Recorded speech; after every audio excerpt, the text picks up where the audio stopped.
The third week of January. This is where the rubber meets the road. The initial zeal of a sober January or a dry year resolution meets the reality of work stress, old routines, and the quiet voice of craving. If you've already had a drink, you might be drowning in a worse substance than alcohol: guilt. You're beating yourself up, feeling like a failure. And that shame is a one-way ticket straight to the next drink. Stop.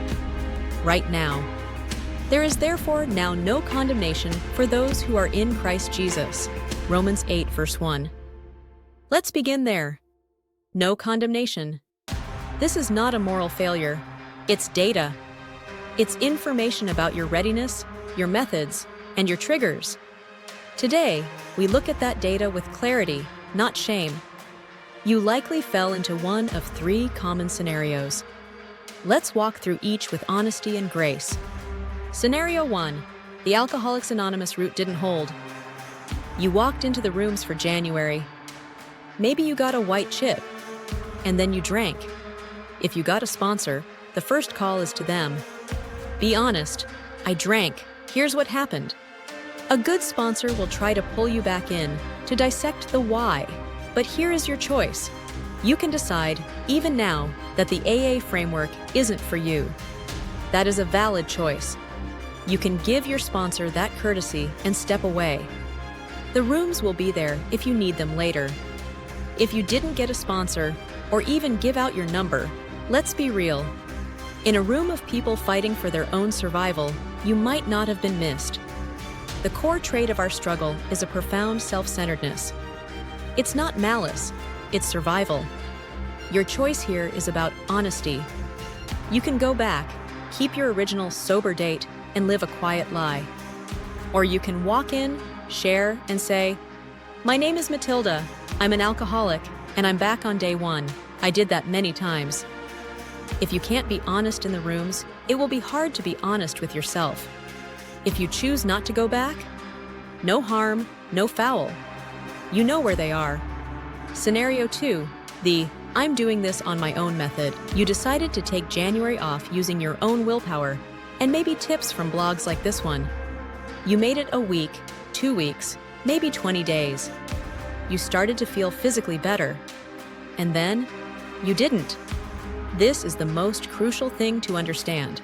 A few weeks is enough time to feel better, but it is nowhere near enough time to install new habits or dismantle the old drivers of your drinking. Your body healed a bit, but your mind is still running the old software. So, what now? You have a real progressive option. Acknowledge the progress. Going from daily drinking to 20 days dry is huge. Say that out loud. Reset with a moderate goal. Say, "I made it 20 days. That's proof I can do it. Now, my goal is to make it to mid-February, and I'll reassess." Or consider a truce. If white-knuckle abstinence feels like a prison, what if the goal wasn't never, but rarely and intentionally?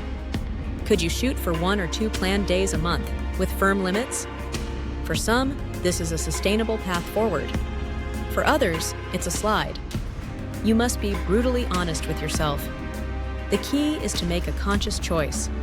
Not a shame-driven collapse, but a deliberate decision about your next step. Scenario 3, the "my family made me do it" scenario. Your spouse, your partner, or your family issued an ultimatum. Get sober or else. You tried for them. And you failed. Because deep down, you were doing it for them, not for you. Let's be blunt.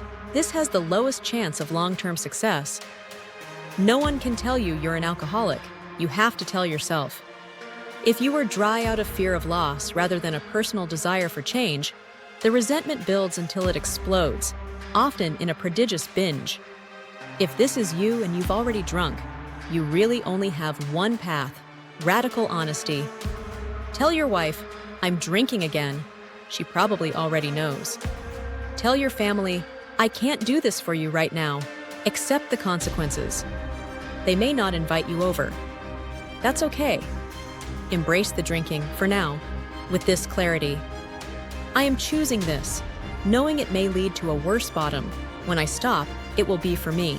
It is at that personal bottom, not one dictated by others, that your eyes will change. They will see real sincerity, not resentful compliance. And then, they can choose to help the you that wants help. The one rule for all three paths: no guilt, no shame. Guilt is a debt you pay to your past. Shame is a prison you build for your future. Neither serves your sobriety. For God gave us a spirit not of fear but of power and love and self-control. 2 Timothy 1 verse 7. That power comes from truth, not self-flagellation. The sun will rise tomorrow. God is still there, waiting for your honest prayer. Jesus is still the ultimate sponsor. Your journey is not a straight line. It's a path you clear one honest day at a time. Your next honest step: a practical foundation. If you're tired of the endless cycles and want to build something real, whether for abstinence or a truce, you need tools, not just willpower. I created the first steps to a Truce starter kit for exactly this moment. It's a free 6-page PDF that gives you the practical guide to building daily anchors for your mind, the 3 key Bible verses to combat shame and build strength, the daily prayer to start from a place of grace, not guilt. It won't magically fix everything, but it will give you an honest, structured place to begin. For you, not for anyone else. Download your free first steps to a Truce starter kit in a link in the video description. If this honest talk provides value and you'd like to support this ad-free ministry, you can contribute here. It directly fuels the creation of more resources like this. Support Grateful Truce on Buy Me a Coffee, link in video description. Move forward. Be honest. Choose your next step, not your last one.